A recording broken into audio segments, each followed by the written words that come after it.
I appreciate it. Okay, so Chapter 32, the Cold War.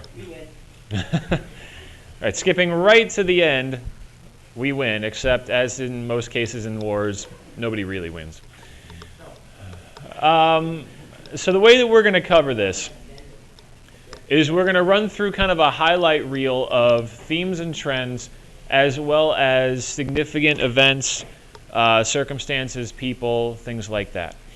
To begin talking about the Cold War, we first kind of have to go back to the end of World War II. And at the end of World War II, if we're taking a pulse of how the major countries, nations, regions in the world are doing, what does Western Europe look like? Britain bombed, France ruined, Germany ruined, Italy kind of ruined. Right. I mean, in summary, it's pretty well banged up. And so what this means is that despite the fact that the last 500 or so years of history have been dominated by Western Europe, they are now going to find themselves suddenly in a position of not being able to dominate the world. They no longer have the industrial capacity immediately after the war because a large percentage of their industrial buildings have been deliberately bombed. They are going to have a very hard time moving goods because a large number of their roads and bridges were very deliberately bombed. They're going to have a difficult time producing all the food that they need because large swaths of countryside have been torn up or used as a place to park surplus planes and tanks and things that have been manufactured and not yet used. They're going to be in rough shape, to say nothing of the death toll that the war, causes in each of these major participating countries. Then we look at Russia. And in some ways, Russia looks a whole lot like Western Europe because a good chunk of Western Russia was blown up by the war. Most of Eastern Russia is totally okay, except for sections the Japanese took over. Everything in the middle, though, is pretty well solid and not really touched. But there's nothing there. That's Siberia. But northern part is Siberia. But that was never the center of Russia's industrial economy, and it was not really heavily populated. But they moved the factories there, Germans were advancing during the war. Right. But Russia is still not in the best of shape, but they are able to bounce back a little bit better than Europe just because they have more space. And then we look at the United States, and we are in the best possible shape of anybody that participated in the war. Other than Pearl Harbor, we were never damaged by war, which means that our manufacturing abilities, our agricultural abilities, our logistical abilities are all in pristine condition. Or at least in whatever condition they were in before the war, which may or may not be pristine. Right. And so we find ourselves in the suddenly very enviable position of being the world's dominant industrial, economic, and military power. And then we look at all the other places in the world that have typically been powerful. China and Japan, both recovering from the war just like Western Europe. Nobody in Latin America has suddenly vaulted ahead. Nobody in Africa has suddenly vaulted ahead. And so we end World War II with one significantly dominant power in all of those subcategories, economics, military, all of that, the United States, and a quickly recovering Soviet Union that will soon try to place themselves in much the same spot. And so we will now have a world largely controlled by only two super powerful countries, which again is a significant change from what we've seen before. Prior to this point, it was England and France and maybe the Netherlands and a host of other nations all competing for global dominance, and that sort of tempered things a little bit, at least until we had the World Wars. And there were always usually one or more Asian nations that were as powerful or almost as powerful as the European countries. And so there was some balance. And what we're going to find now as we get into this period called the Cold War is that we've lost that balance. And the world is now going to become divided between these two ultra-powerful nations. Fittingly, they are on opposite sides of the globe, and so everybody in between them must decide, which team am I on? This goes way, way, way beyond Team Jacob and Team Edward. And I can't even just believe I made myself make a Twilight reference. I know. Okay, came through that all right. So let's talk about some other things that come as a result of the end of World War II and the start of this period called the Cold War. Because Western Europe is in ruins, what do they have a really hard time hanging on to now? Their colonies. They don't really have the manpower, they don't really have the financial resources, they don't really have the industrial resources to force their colonies to remain in a position of submission. Which means they now have two equally unpleasant options on the surface. Option one is fight to the death to keep them. And option two is let them go. Leave. Now, leaving on the surface is very, very unattractive because it means you lose all the fun stuff that you got from having colonies, which was primarily two things: goods and people to buy your goods, and or work really hard to make goods for you. So I guess three things. Now, what's surprising is that when the Europeans decide to leave virtually all of their colonies, the economic impact isn't nearly as bad as they thought it would be. Because after World War II, they're able to get back on their feet relatively quickly and continue mass-producing goods and making a lot of money. So for Europe, decolonization really isn't all that bad. For the colonies, it's kind of a mixed bag. I mean, on the upside, you got to imagine the parades that were taking place. I mean, this is a happy, happy day when the Europeans finally pack up and leave. But then reality sets in, and just like we talked about in Latin America, what are the initial problems that decolonization leads to, Paul? They haven't had experience running their own government for a really long time. Okay, in many places they haven't had the experience of running their own government in a very long time. Or even in some of the places where maybe they were allowed to have some roles in the government, they never got to completely run the show, and so they've only had experience in parts of it. What else? Alana? All right, their economy has been dependent on Europeans and will probably now continue to be dependent on Europeans, even though they now have their political independence. Nick? You have a lot of different ethnic groups who each feel that they're superior to the others. Good. And in a lot of these countries, you have a lot of different ethnic groups represented. That as long as the Europeans were there, it was really easy to kind of keep a lid on everything, because all those ethnic groups were focused on really disliking who? The Europeans. But now when you remove that option, now when you remove that punching bag for people's frustration and resentment, somebody else has to step in.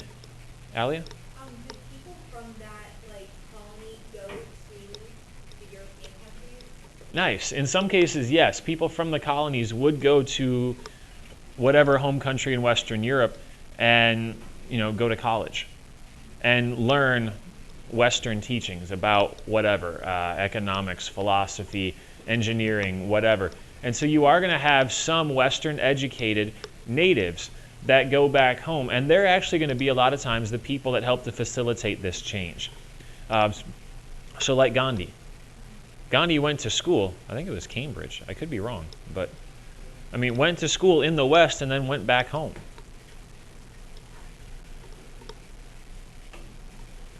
Other things. As the war is wrapping up, in order to conquer Germany, the Allies had to come in from the West and Russia had to come in from the East. And weird menus had to pop up along the way. And so what this now means as the war ends is that the Russians find themselves, almost by accident, except not really, in possession of large chunks of Eastern Europe. Right? We tripped and fell and we took over Poland. Oops. They Same way the Nazis did. What do you do now if you're Russia? I mean, the options on the table are give it back or keep it. Which one seems way more attractive? Keep it. Keep it. It's like a continuation of imperialism. It's what Russia wanted in the first place all the way back in World War I when they helped out Serbia. Except now they control Serbia. Well, now they control a whole bunch of stuff, and they find themselves in charge of what we begin to call the Eastern Bloc. It's going to be this shaded in region plus other nations that they are either going to rule directly or rule through some sort of puppet government. And what's cool about this for Russia is that this suddenly plants them squarely in the center of Europe and all the goings-on and happenings there. Tarina? What boat? We're on the third one. Oh, okay, I was so confused. So the Soviets consolidate all this territory that they were holding at the end of World War II, and they developed this Eastern Bloc. Now, they see it as a very, very necessary shield, because what's happened to them in 2 consecutive wars? Bless you. What's happened to them in 2 consecutive wars? Paul, they were invaded by who? Specifically, Germany. Good. So the Soviet Union now feels like, all right, we need a buffer zone. We need some space between us and Germany and the rest of Europe because we're tired of being invaded. So we're going to take all these countries here in the middle and we're going to control all of them. And this way, if anybody in Europe decides to invade us again, they can mess up all these other places and Russia will still be okay. And we can fight them in these other places and we'll mess them up and Russia will be okay. So that's the purpose of the Eastern Bloc. It's a buffer zone between Russia and the rest of Western Europe. This will also become a great place for them to demonstrate the virtues of communism. And remember, that's the focal point of the Cold War. Russia promoting their ideology of communism and an autocratic style of government with a single all-powerful ruler, or at least a single all-powerful party. And the United States promoting their ideas of capitalism, free market economy, open trade, and democratic forms of government. Emily? Why did the U.S. care what foreign countries? Good question. Why did we care what other countries used for their government? Tarina? Because if Russia becomes a communist, then and their government's going good, the neighboring countries will do it, so then it'll be like the domino effect, and then that's all reach all the way to the U.S. and the main Mexican communists, they don't want that. Awesome. These are 2 fundamentally different approaches to civilization. If you take communism at face value, the way that they intend it to be done, going all the way back to Marx, it's the government taking almost total care of all of the people on a completely equal level, all of society's resources being shared evenly across all peoples, no social classes, no rich and poor, no elites and inferiors, total, perfect, utopian equality. If that works, like Tarina said, why is the United States being run the way it is? Why do we have all this, free competition and open markets and, hands off by the government and let some people get rich and some people get poor? Why would we do that if everybody in Russia suddenly is so totally happy and there's no classes and there's no conflict and there's peace and prosperity? We'd be like, you mean we've been wrong all this time? We fought a revolution for nothing. We fought a civil war to keep this country together for nothing. You mean people would be happier if we didn't do things our way? Like we'd have an identity crisis. We'd go buy a Corvette. We'd drive around like crazy. Like it would be bad. It would be like National Mental Breakdown Day. And the same thing is true from the communist perspective about the United States. That if people really do prosper and are happier in our system, that means their system is wrong. There's really no, yeah, both can work and both make people happy. And everybody's right and everybody gets a trophy. Your government's good and your government's good. It's almost like if your government's good, mine has to be bad. And if my government's good, yours has to be bad. Steve, what were you going to say? Did you forget? Did I already say it? Okay. Now, the Soviet Union and all of its satellite nations, the Eastern Bloc, formed this very, very convenient line right through the middle of Europe, more or less right there. That line is what Winston Churchill refers to as the Iron Curtain. Nick? Now, was Yugoslavia really a communist country under Soviet control, or was it just a communist country? Well, the interesting thing with some of the Eastern Bloc nations is that they will almost exclusively be communist for at least a portion of the Cold War. Some will be communist and just be an ally of the Soviet Union. Some will be communist because they are pretty much controlled by the Soviet Union. And some of those things will change over time as the Cold War progresses because people in those countries will sometimes tire of Soviet involvement, or their own government for that matter, and want to change. So it's very, very fluid over here on this side in some cases. Now, one of the places over here on this side, it's actually cut by that line, is Germany. Now, quick recap. After World War I, what do the Allies do to Germany? Mari? They what? No, after World War I. They isolate it and they punish it, right. And they strip its military and they give it a huge war debt and all that stuff. How did that work out? Right, the fact that you're laughing is correct.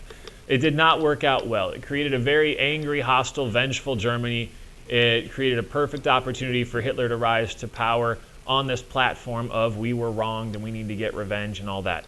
So at the end of World War II, they at least learned that lesson and don't just repeat and isolate Germany and punish them and strip them of all of their dignity and stuff.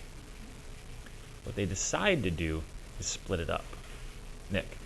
Actually, there was a bit of debate over whether to punish Germany again. For example, Truman's Secretary of State wanted to return Germany to pre-industrial days and destroy all their mines. Right. And thankfully they decided not to. Cooler heads prevailed. But the idea was that we still can't necessarily trust Germany to operate by itself. And so we need to split it up into 4 sections and monitor their rebuilding. So if you look at the map down here, you take the 4 major Allied powers, the Soviet Union, the United States, the French, the British, and you allow them to each control. What did the French do? You allow them to each control a portion of Germany. The reason the French get some is because they do still participate in the Allied resistance. You had Vichy France in the south that, continued to fight back against the Nazis during the occupation.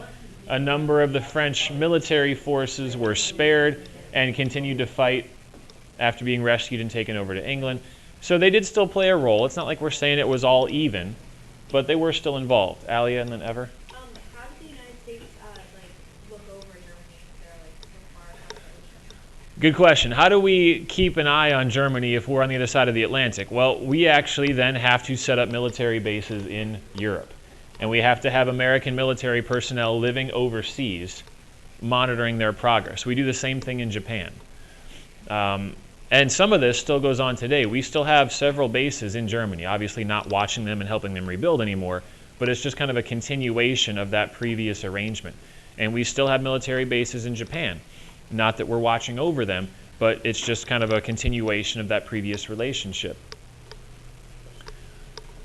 Now, the goal here is, this time, to help Germany rebuild without isolating them or pissing them off. What we come to find, though, is that Britain and France are having a really hard time putting Germany back together at the same time that they put themselves back together. And so what ends up happening then is all of Western Germany becomes unified largely under American control. It becomes the Federal Republic of Germany. Doesn't that also happen to the Allied Statutes of Berlin? Right.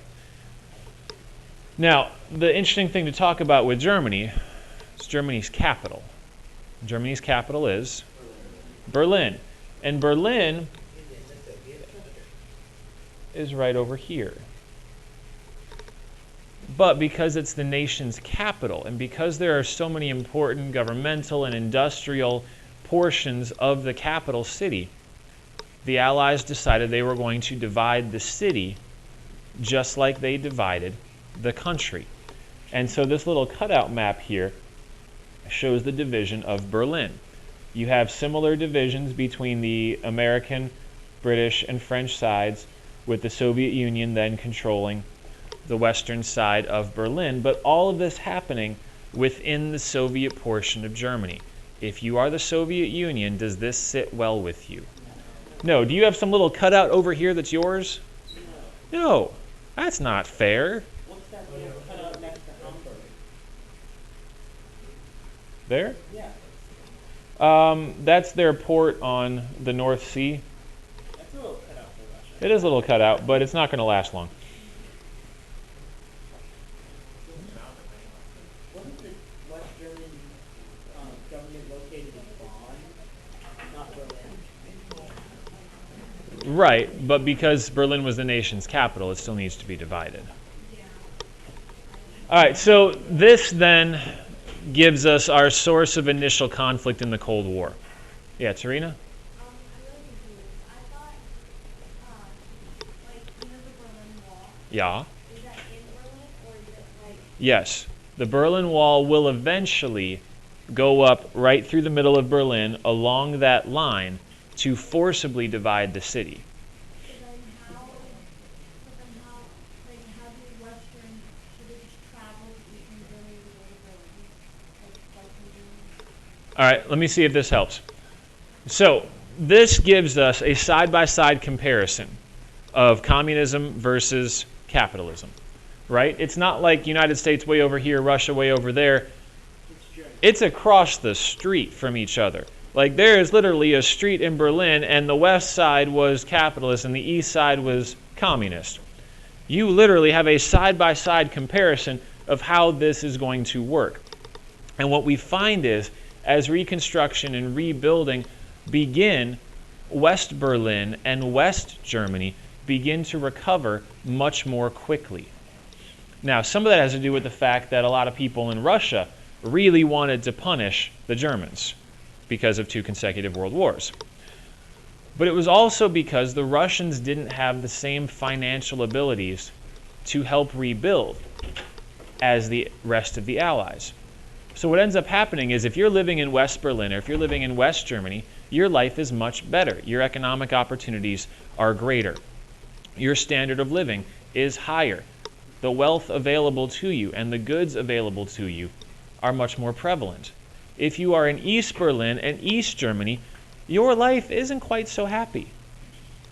So if you're living in East Berlin or East Germany, where might you want to go?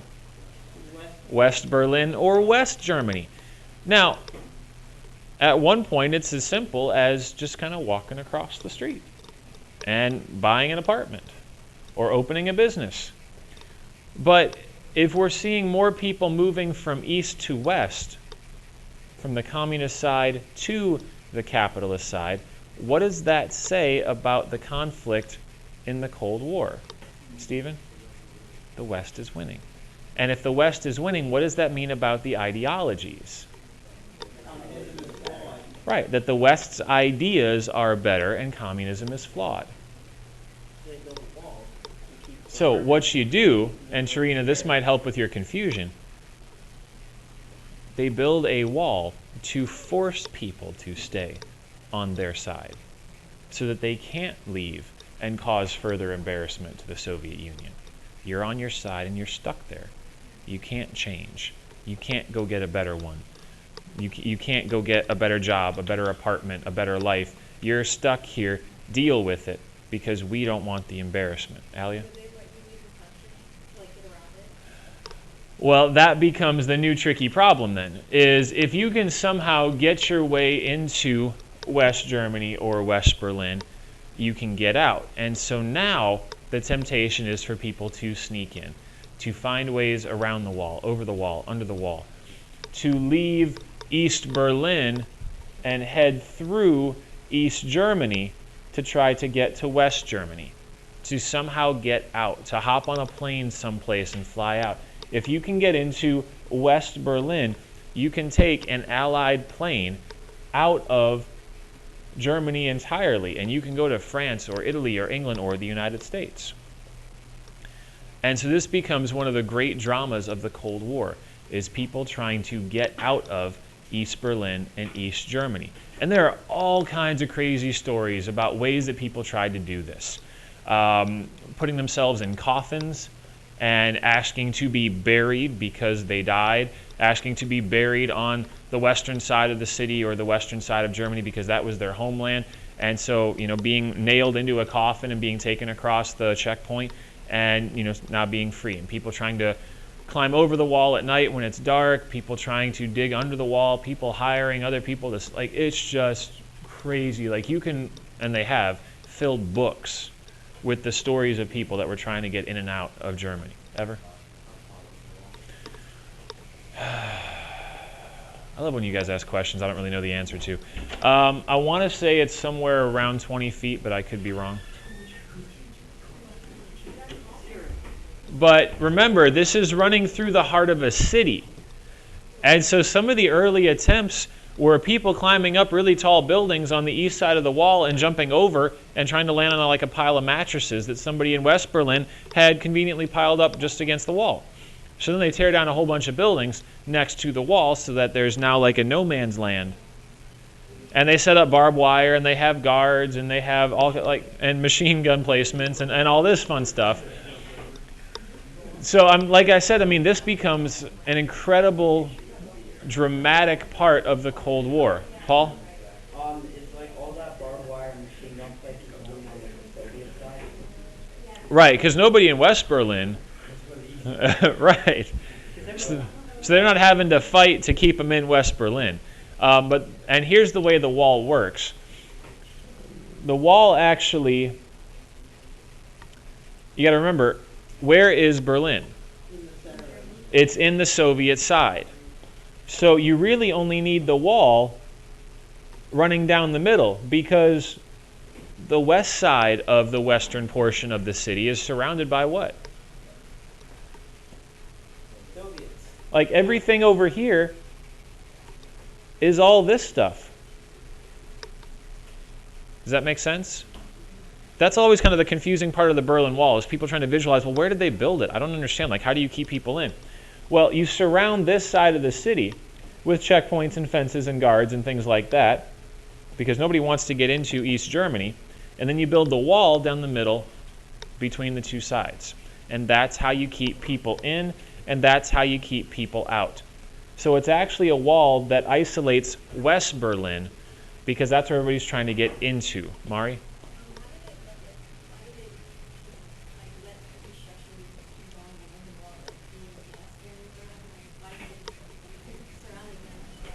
It is, but it's all on Soviet territory. So you build the wall just if this break between the desks, if you are all Western Germany and you unfortunate few are West Berlin, East Berlin, I'm going to build it right here on my land. So in my house, if I want to build an obnoxious bright pink fence, as long as I build it on my property, you can't do anything about it, short of complaining to my HOA. And so that's what they do with the Berlin Wall, is they build it on Soviet territory, running through the middle of the city, and then you have the isolation around it. Nick? Portions of East Berlin, when the wall came down, there were still buildings that were bombed out or destroyed from the fighting in 1945. Right. And again, it goes to show that the Soviet Union wasn't quite as capable and or wasn't quite as interested in completely rebuilding Germany. Okay, so let's bring it all back to the beginning of the Cold War. And back to, and I think it was Tarina that said it, that the reason there's a conflict here is because it's two conflicting ideologies, each one trying to prove that they're correct.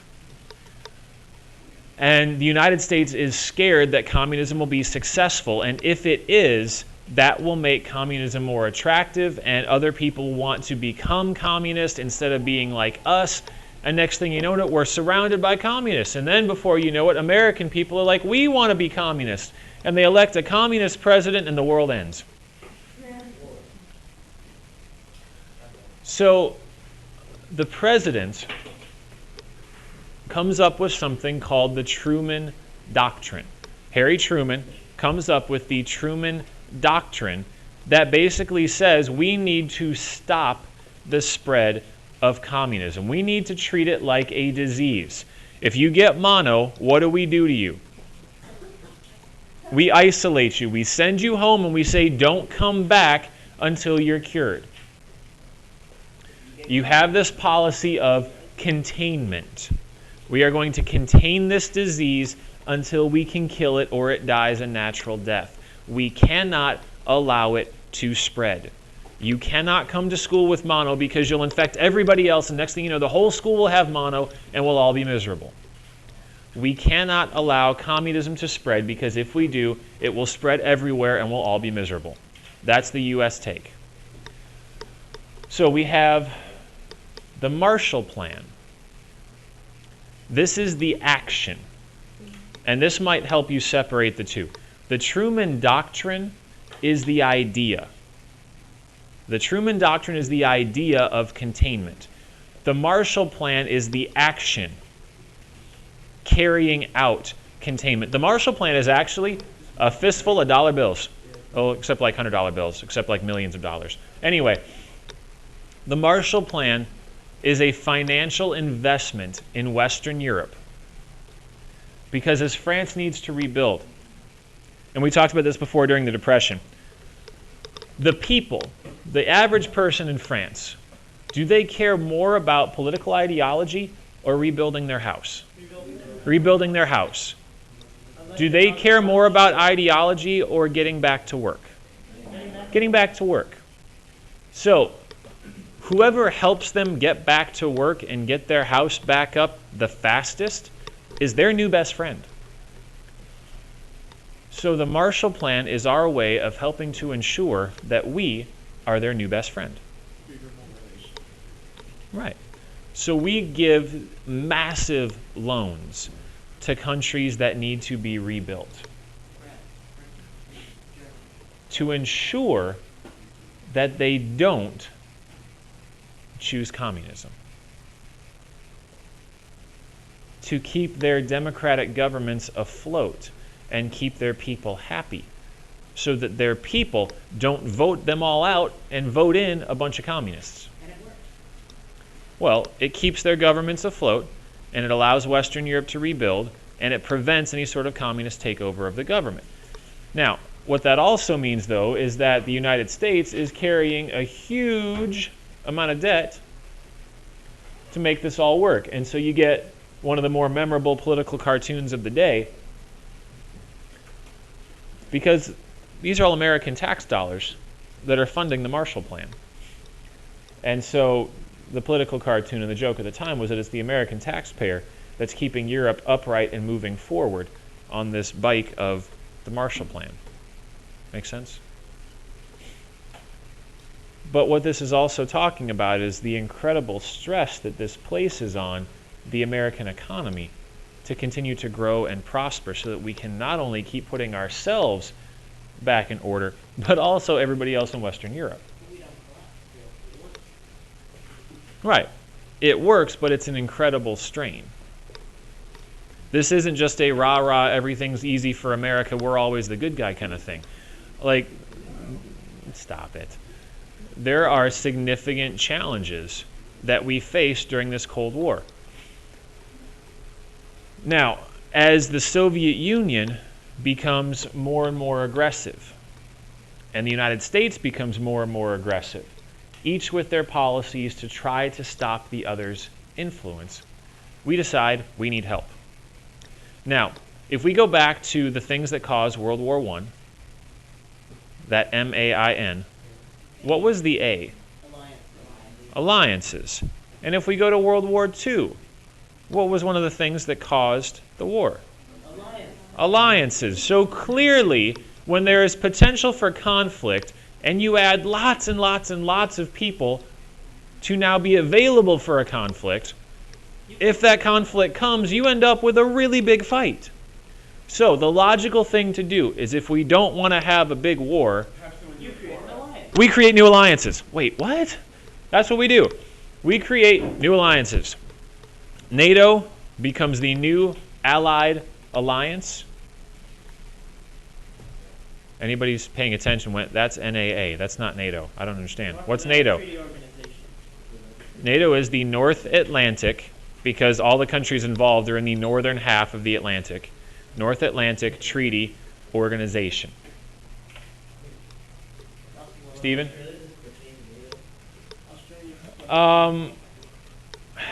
Honestly don't remember if Australia becomes a member of NATO through their connection with the United Kingdom.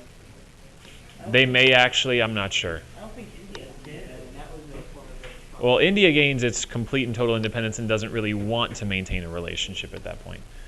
Now, the interesting thing with the Warsaw Pact is the Warsaw Pact is an alliance of the Soviet Union with its satellite nations. So the Warsaw Pact is almost like the Soviet Union. You know, like picture a group of kids, and you always have, you know, that group of kids that starts the cool club, and they have the tree house and all that, and then they hang out the sign that says, like, no girls allowed, and the girls are all sad, and they're like, well, we want a club too, and so they start their own club, and they hang out a sign that says no boys allowed. That's almost like what the Warsaw Pact feels like to me. It was like, well, but they have NATO, I want a club, so I'm going to make a club, and I'm pretty much my only member. But, you know, that's okay, because I have a club too.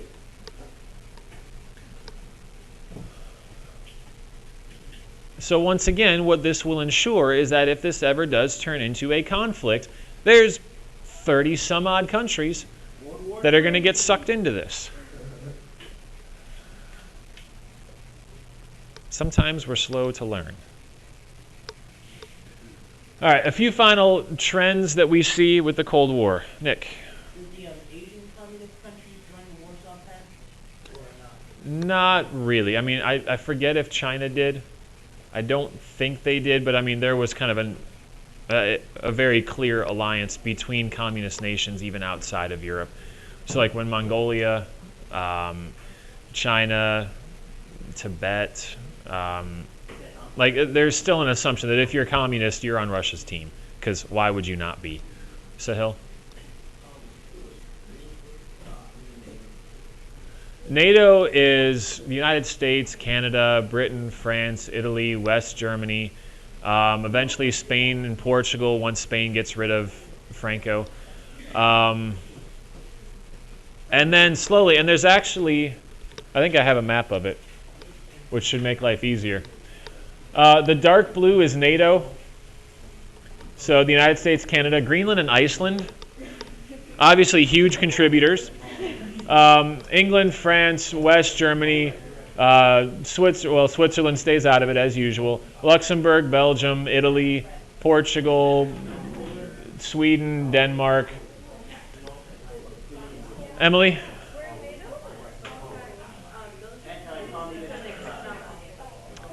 That's an excellent question.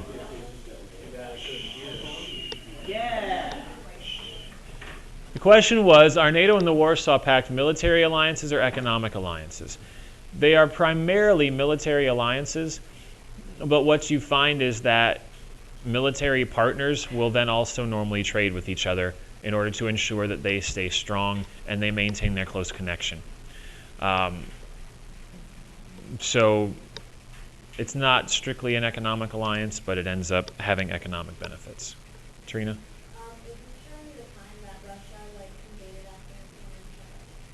Yeah, this is going to be maintained throughout the duration of the Cold War. And so what you're going to see is you look to some of the non-Western areas, so like the Middle East, Africa, South America. Virtually the entire planet has to pick a team. And even these aren't colored only because they're a little complicated. But China will become communist. They won't join the Warsaw Pact, but like we said earlier, they're going to be clearly allied with the Soviet Union. Many nations in Africa who, again, want to industrialize and westernize and improve and modernize and other kinds of ISES, they will obviously look to one of the two superpowers to help them. And that's how many of these other conflicts start.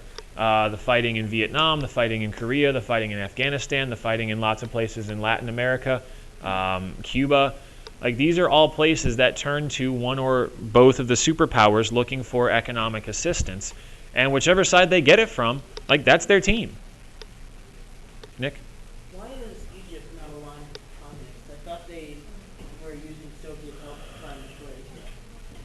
Well, there's some of that, but then Egypt also nationalizes the Suez Canal, and both the United States and Russia come in to stop the British from getting all pissy and trying to take it back. So Egypt does a better job of playing both sides. So this is kind of a fun map to look at later. There's a whole lot going on here that we don't have time to get into now.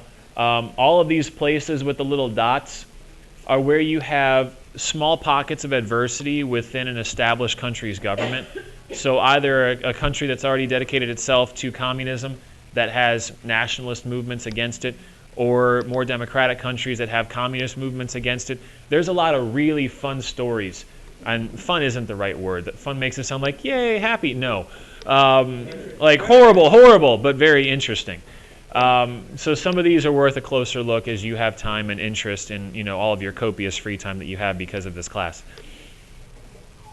That was supposed to be funny. It's not. That's true. Mr. Ackerman has just failed at a joke. Again. Okay, a few last things to talk about, and then we'll get you out of here on these. One of the things that we see at the end of World War II is that fascism has clearly failed as a viable means of organizing a country. Germany, Italy, Spain were clearly unsuccessful. Now, granted, fascism definitely helped them get out of the Depression, but they did not prove themselves to be sustainable. They proved themselves to be far too unstable to really be a clear option. And so we're not really going to see fascism rear its head again and be something that any number of countries choose. And in its place, we're going to see some people really struggle with blending capitalism and communism as a means of keeping their people happy. Because if you think about it, even if you have, completely red, white, and blue-blooded Americans that are struggling economically, what's going to look very, very tempting? Communism. I mean, when you have people working for minimum wage, struggling to make ends meet, really not even able to live paycheck to paycheck because life is so hard. And they're looking at multi-millionaires with their yachts and their fancy mansions. Like, there's a whole lot of envy going on there, isn't there? I mean, I do that all the time. Like, I'll even drive around this area and look at all the really nice houses. Great Falls, Belmont. You drive out like Round Hill, like you see these massive houses. Like my house could fit in their garage. Like, who needs a 6-car garage? Seriously. But as soon as I see it, I want one. I want one. And there I am thinking, man, this isn't fair. Like, I kill myself to teach the youth of tomorrow / inflict significant mental and psychological anguish on them. Like, this is an important job. How come I'm not paid millions of dollars? You see people, even in totally democratic capitalist nations, that feel the pull of this idea of social equality. And so what many Western governments have to do is find a way to meet people's needs in order to offset the attraction of communism. And so what you're going to see is the rise of the welfare state. You stop it. The welfare state is where governments spend a little bit, well, in some cases a lot more, to provide for the basic needs of its people. And we've talked about this before with socialism and things like that. Provide for unemployment, welfare, food stamps, low-income housing. But then they go too far. Stop it. These welfare states then attempt to alleviate the problems of the lower classes. Show them that their government and their country does care about them and wants to help them out. And those are very virtuous programs. It does mean an increase in government spending. And for some people, that elicits a gut level, no, big government bad. Rah. But for many people in the West, they're seeing this as a necessity to keep their own people from rebelling against them.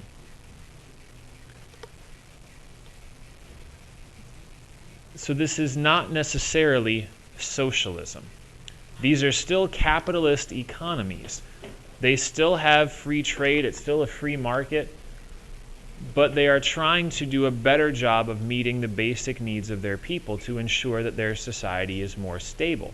And it works. They're walking down the road to socialism. That's fine, but it works. What's too far? Starting to implement actual socialism. Where? France just elected a socialist president. Okay, but there's still a capitalist economy with open elections and free trade. That's because he hasn't really gotten far into his term. He's got about a year. Now, one of the other places that this takes us then, in the attempt to prove which ideology is better, is technology. They quickly find out that this is not a simple true-false question, which ideology is greater. And instead, they need to prove this in as many ways as possible. One of the ways that they do this is through the buildup of weapons, to see who can build the bigger bomb. Now, we come into this with a clear advantage because we already have one, and we've used it, and everybody knows that we have it, and many, many more as we continue to produce it. So for the Soviets then, this becomes a very, very urgent need that they need to fill. They need an atomic weapon of their own to balance the scales and prove that a communist society is just as technologically capable. And so they build an atomic bomb. We now feel threatened. You might think, well, why do we feel threatened? Everybody has one now, problem solved, right? No. Because now you want a bigger one. It's like if you have a toy and your younger sibling complains that they don't have a toy, so your parents buy them a toy too. Everything's good, right? No, because you really liked having that toy and not having them have one. So you want to go back to having the advantage. So we go on to build a larger bomb, a hydrogen bomb. Our hydrogen bomb is 1,000 times more powerful than the atomic bomb. As devastating as the atomic bomb was, can you imagine 1,000 times more destructive than that? They actually tested on an island out in the Pacific that nobody lived on. Didn't they also test it on warships in that island? Well, they're able to test it on a lot of stuff in the surrounding area because the surrounding area is so big. And I actually have some quick video footage. You want to see it? Yeah. Like, no, we don't really like videos. Here, we'll do it this way. We're not going to be able to do the audio because of the conflict with the mic and the computer audio. So we're really just going to be able to watch the footage.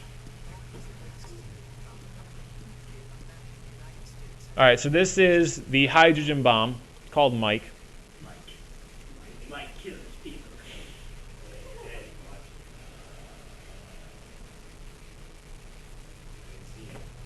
Hang on. So that was the atomic bomb on Hiroshima and Nagasaki. There's how it works. Splits the atom. The energy created then accelerates the particles, and the particles then split other atoms, and it makes really, really, really big mushroom cloud. So here's the actual footage of the first test of the hydrogen bomb. So they take it out in the Pacific and they drop it on a deserted island, which again, I mean, you go out in the middle of beautiful blue Pacific water, sandy beaches, palm trees. I know, let's nuke it. Like, who does that? The U.S. Navy does. Yeah, I mean, it ain't back. So they're doing the countdown, and here's the explosion. Yeah, there's another video that I have someplace. I'll see if I can find it. Maybe we can watch it in Flex sometime. I mean, that is the explosion. That's the cloud rising up. But there's this other video that I have that shows like the number of Empire State Buildings you have to stack on top of each other to get it to the top of just the fireball initially. It's ridiculous. I mean, it's like hundreds of them. Hundreds of Empire State Buildings. Really tall? I don't remember. Steven, what's up? Okay. I don't remember. I don't remember. I used to know the reason why they called it Mike, and I don't remember now. Ever, what's up? Yes. So again, this is why we call it a nuclear arms race, because the finish line is who can build the bigger bomb. So we build a hydrogen bomb. What do? They build a hydrogen bomb. So again, we don't have peace yet because we want a bigger bomb than they have, and they want a bigger bomb than we have. If you guys are fortunate enough to get Mr. Ewald next year, he has a website that I've promised not to steal from him and show you guys, because then you get to his class, you're like, whatever, we've seen it. But it actually shows you, I'm not allowed to tell you. It shows you the blast radius of the atomic bomb, and then the hydrogen bomb, and then the Tsar bomb that the Russians build, which makes the hydrogen bomb look like... The atomic bomb. Right, it makes it look like a firecracker. So if you can imagine the blast radius, it's something to the effect of if they dropped it on Washington, D.C., right, we probably wouldn't be here. So if they dropped it on the White House, we wouldn't be here. Okay, so the obvious follow-up question is, do we have anything like that? We have lots of bombs now. We have so many nuclear weapons. We've actually destroyed nuclear weapons. Both sides went through a period of disarmament because we realized that we had so many nuclear weapons that were all ready to be fired. And we're going to get to this with the Cuban Missile Crisis, that if we all fired everything that we had and they fired everything that they had, that we could have destroyed the Earth 3 or 4 or 5 times over. So both sides realize they need to slow their roll a little bit. And we still have enough nuclear weapons that we can blow the world up a couple times. Have no doubt we can still do that. The last thing real quick before you get too antsy and leave, we're going to have a similar race because a nuclear arms race proves to be futile. Nobody gains an advantage. Nobody proves their superiority. So the space race becomes the new metric for establishing dominance between communism and capitalism. Well, here's the interesting thing. Up until this point, it has seemed like we've been ahead every single step of the way. And so it's a shock to us when the Russians put Sputnik, a Russian-built, Russian-launched satellite, into outer space. And we're like, what? We didn't even know we could do that. And then while we're still trying to figure out how they did it, they launch monkeys and dogs, and then a person, and then they launch a person that is able to, well, they don't do that yet. We actually get the first person to orbit the Earth. I thought the only part of the space that we want was getting to the moon. No. They put Yuri Gagarin up in space. We actually got John Glenn to orbit the Earth first, but that's, I mean, you start establishing false finish lines at that point. It's like, well, you know, I sent a guy and a dog up, so look, I win. Ha. what you got now? And they're like, well, I sent up 2 dogs and a monkey, so, or I went around the Earth. Well, who cares? They established the finish line as the moon, or at least we established the finish line as the moon. And we get their first Neil Armstrong flag planted, step off, big, giant leap for mankind, yada, yada. The problem with that is it doesn't stop the fighting. It's not like Neil Armstrong lands on the moon and everybody in Soviet Russia is like, oh, man, all right, we quit. You win. They're like, no, that doesn't prove anything. You got to the moon, big deal. And so the conflict continues. And so you're going to have this series of proxy wars, different ways to fight this Cold War without the Soviet Union and the United States ever actually going into battle against each other. And the reason that never happens is because of this.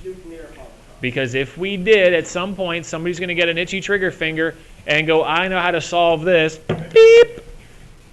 And all the missiles launch, and the Russians see them coming. They're like, oh, crap. Well, we might as well launch ours. Beep! And they pass, and our missiles wave to their missiles as they fly past each other, and everybody blows up. So the goal was to win this Cold War without a hot conflict. In other words, without direct confrontation. And that becomes very, very tricky because some of these proxy wars get very, very heated, like Korea, like Vietnam, like Afghanistan, like Cuba. And so that will be the challenge of the Cold War, is to keep it cold. So next class, we'll take a quick look at some other things that are happening during the 20th century that are sometimes impacted by the Cold War, but are sometimes happening in isolation.